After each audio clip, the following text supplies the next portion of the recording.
Excellences, Monsieur le Premier ministre, chef du gouvernement, Mesdames et Messieurs les membres du gouvernement représentants, du Monsieur le Président de la Commission de l'Union de l'UMOA, Madame, Messieurs les parrains, chers acteurs de la promotion du secteur privé et du consommation local, distingués invités, bonjour. C'est avec un immense plaisir doublé d'un sentiment de grand honneur que je prends la parole ce matin devant cette auguste assemblée au nom des parrains de la 4e édition du mois du consommation local au Burkina Faso. En l'entame de mon propos, je voudrais tout d'abord adresser mes félicitations au ministre des pays membres de l'UMOA pour cette belle et louable initiative et particulièrement à notre pays pour avoir joué certainement le rôle d'inspirateur. L'UMOA, c'est d'abord la construction d'un marché commun partant d'un développement économique de l'espace sous-régional. Comme un adage le dit, seul on va vite, mais ensemble on va plus loin. Elle est donc parfaitement dans son rôle en prenant cette initiative qui devrait être prise depuis longtemps, mais comme on le dit, mieux vaut tard que jamais. Toutes mes félicitations donc pour avoir à rattraper les choses.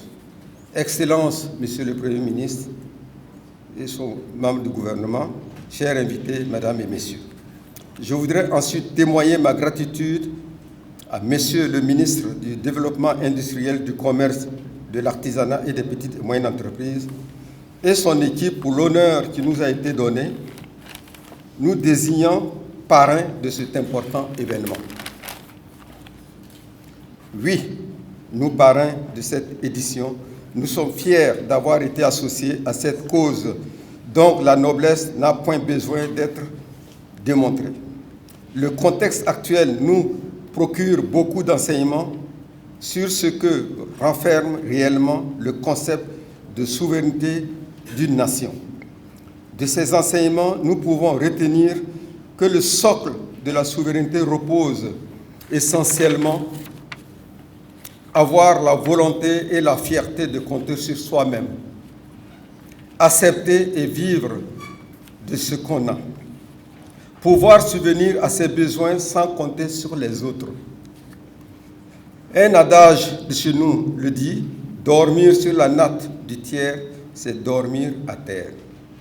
En effet, vous ne le savez pas, quand ce qu'il décidera de retirer sa natte ou de vous imposer la manière dont vous devez dormir sur celle-ci.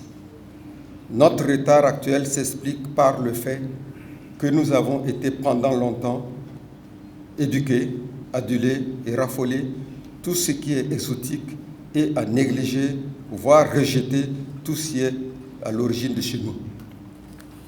Nous avons refusé de valoriser nos propres produits en les transformant pour consommer des produits exotiques faits à base de nos produits comme matière première. Nous vendions le coton pour importer le fil et le tissu, le beurre de karité pour importer des produits cosmétiques, pour ne citer que cela. La crise de la Covid-19 et celle de politique sécuritaire nous a démontré combien il faut pouvoir compter sur soi-même. Bien sûr, avec un tel comportement, la souveraineté que nous réclamons à corps défendant ne sera qu'une heure. Elle ressemblerait à l'horizon, c'est-à-dire un endroit où la terre et le ciel semblent se toucher, mais que nous ne verrons pas sa distance. Excellences, Monsieur le Premier ministre, chers invités, Mesdames et Messieurs, un des grands hommes de vision, j'ai nommé le capitaine Thomas Sankara, n'a pas manqué de nous avertir à ces termes. Produisons ce que nous consommons, consommons ce que nous produisons, acceptez de vivre africain. C'est la seule manière de vivre digne et libre.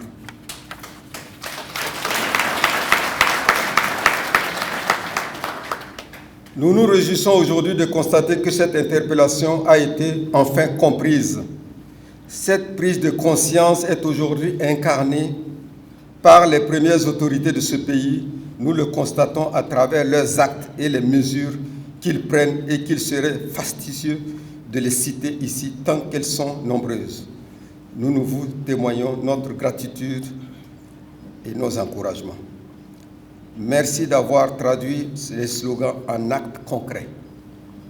Merci d'avoir porté haut le flambeau du capitaine Thomas Sankara jusqu'en dehors des frontières au point d'inspirer toute la sous-région.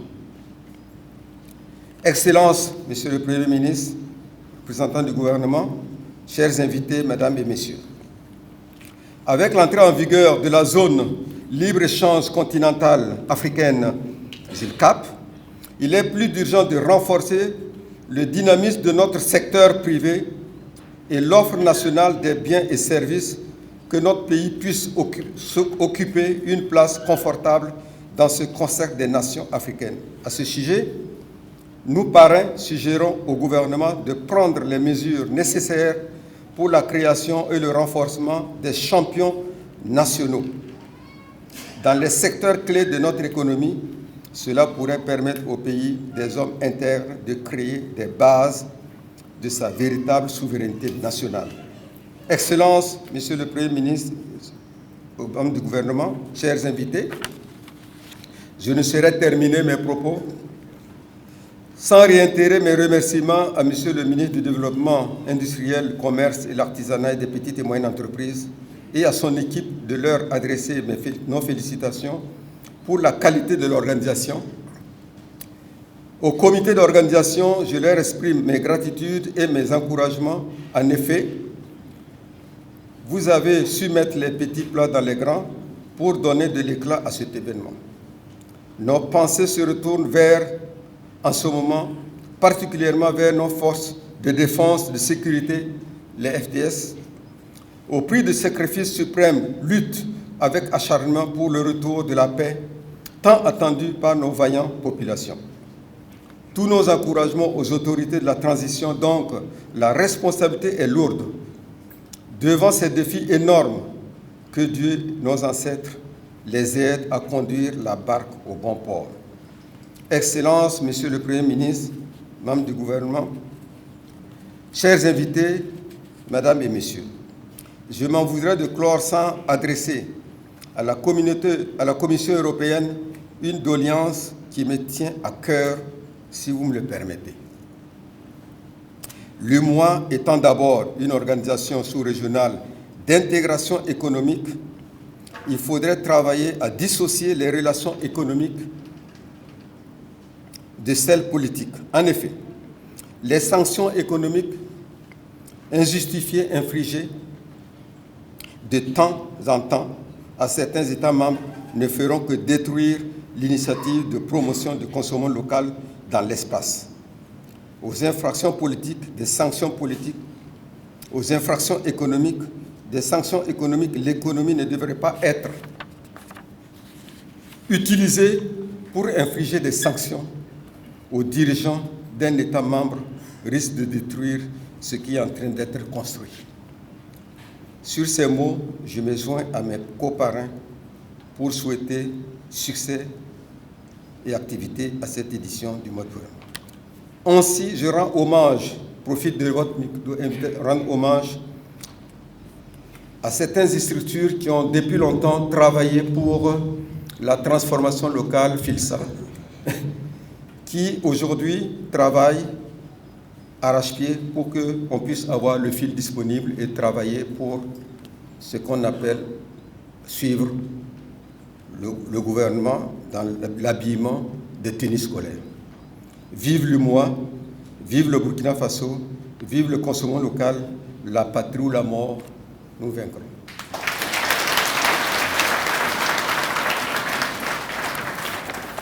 Bikar TV, votre fenêtre sur l'excellence burkinabé en matière d'industrie, du commerce et de l'artisanat.